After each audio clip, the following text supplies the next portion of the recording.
Marami ng mga sinaunang tao ang natuklasan at napag-aralan. Ang pag-aaral sa pinagmulan ng tao ang isa sa pinakamainit na pinagtatalunan. Dahil kung pagbabasehan ng Biblia, ang tao ay nilikha ng Diyos at si Eva at Adan ang ating lahing pinagmulan. Ngunit ang mga nasusulat sa Biblia ay balewala pagdating sa siyensya. Ayon kasi sa mga siyentipiko, ang tao ay nagmula sa unggoy. Ito ang suhestyon ng teoryang evolution ni Charles Darwin.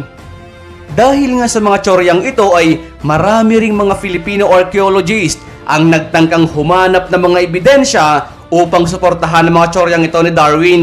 Kagaya na lamang nang natagpo ang mga buto ng Filipino archaeologist na si Dr. Armand Mijares noong taong 2007 sa Canlao Cave sa Cagayan.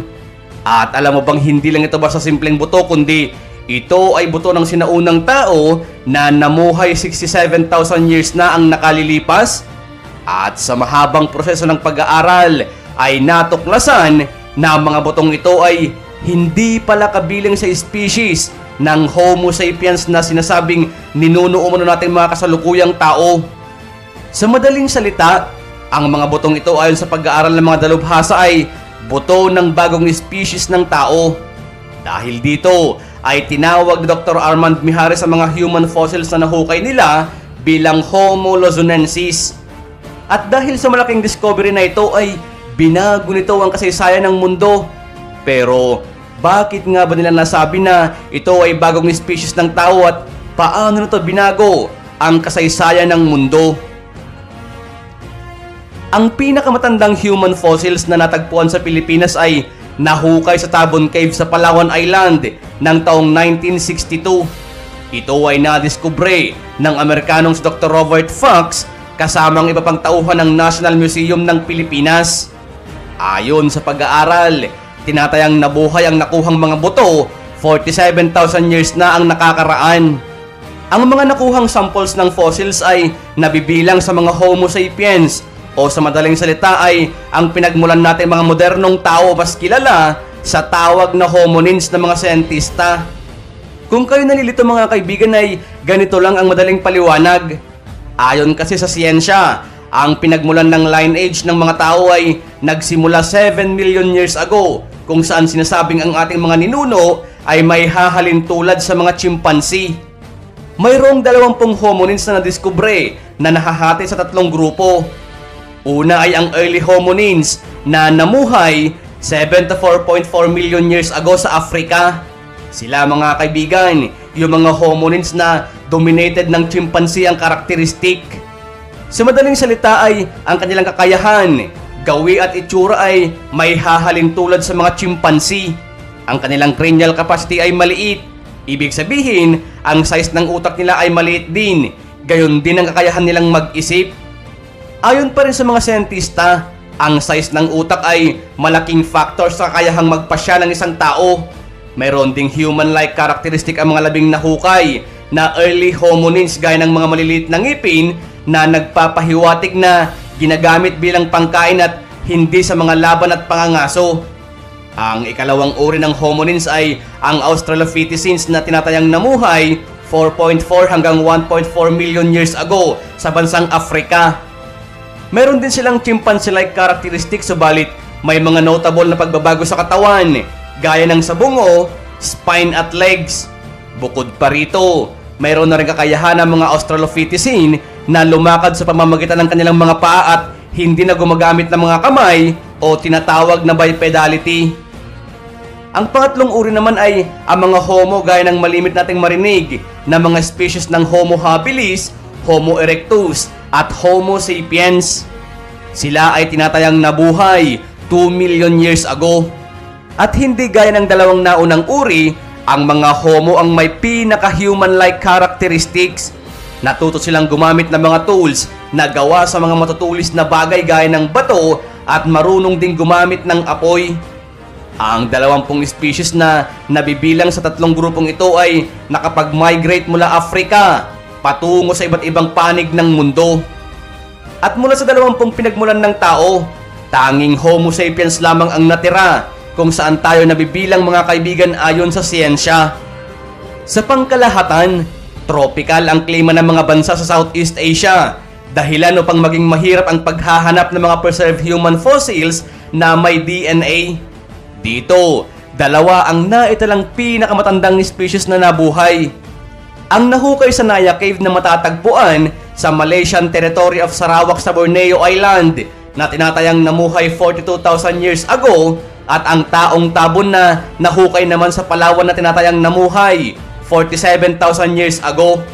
Kung pagbabasehan ng science, ay may posibilidad na ang Palawan at Borneo umano ay naging magkadugsong sa panahon ng Pleistocene kung kailan naitala ang pinakamababang sea level. Dahilan umano ito upang ang mga tao sa Borneo ay makapaglakbay papuntang Palawan sa pamamagitan ng paglalakad sa kalupaan na maaaring pinagmulan ng taong tabon. Sa mga hindi nakakaalam ay matagal nang walang naghukay ng mga preserved human fossils dito sa Pilipinas.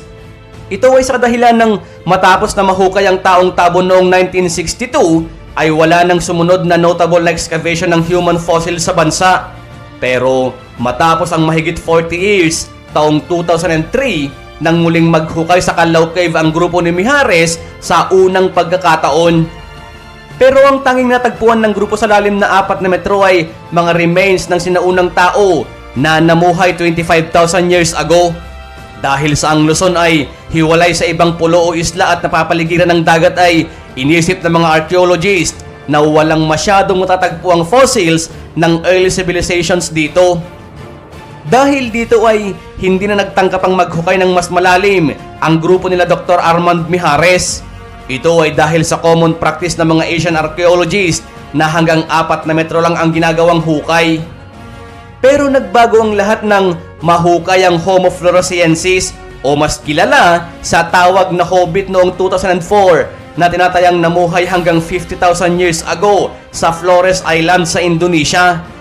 Dahil na-inspired si Mijares ay bumalik ang kanilang grupo sa Canlao Cave noong taong 2007 upang muling maghukay pa ng mas malalim. Mula sa 4 na metrong hukay ay ginawa nilang 5 metro. Dito ay nabuhay ng pag-asa ang grupo ni Mijares nang makakita sila ng breccia rock, isang uri ng bato na nabubuo sa pamamagitan ng pinaghalo-halong materials. Ito ay isang senyales na maaring may civilization o mga nanirahan sa isang lugar. Kaya naman ipinagpatuloy nila ang paghuhukay hanggang sa hindi nga nabigo ang ating kababayan. Dahil lang ipadala nila ang mga butong nahukay nila sa isa ring archaeologist na si Philip Piper upang suriin ang mga ito, ay sinabi nitong bukod sa mga nahukay nila mga buto ng hayop, kagaya ng buto ng usa at baboy, ay may isang buto ng paa ng tao. Nang lumabas ang resulta ng isinagawang pagsusuri ay doon na nga nakumpirma na buto ng tao ang kanilang nahukay na tinatayang namuhay 67,000 years ago. Ang nahukay na buto ay maliit ang katawan kumpara sa Homo sapiens. Suspetsya ni Mijares, ang natagpuang buto ay isang panibagong species, subalit kailangan pa ng ibang ebidensya. At para bang pumapanig ang tadhana sa grupo ni Mijares, mga kaibigan, ng kasunod nito ay mahukay nila ang 2 pang buto sa paa, 7 ngipin, 2 buto sa kamay at buto sa hita. Ang nakakagulat sa mga butong nahukay ay ang mga features nito na pinagsamang karakteristik ng modern at ancient human, dahil ang pakurbang hugis ng buto sa paa ay indikasyon umano na bagamat nakakatayo at nakakalakad na ng tuwid ay sanay pa rin itong umakyat ng puno. Ang buto naman ng usa na may marka ng hiwa na posibleng nanggaling umano sa isang matalim na bagay kagaya ng stone tool ay nagpapahiwatig na ang may-ari ng mga butong nahukay nila ay isang magaling na mangangaso. Dahil sa ang mga butong nahukay na Dr. Armand Mijares ay walang katulad sa ibang species ng genus Homo, ay nasabi nga nila itong bagong uri ng species ng tao.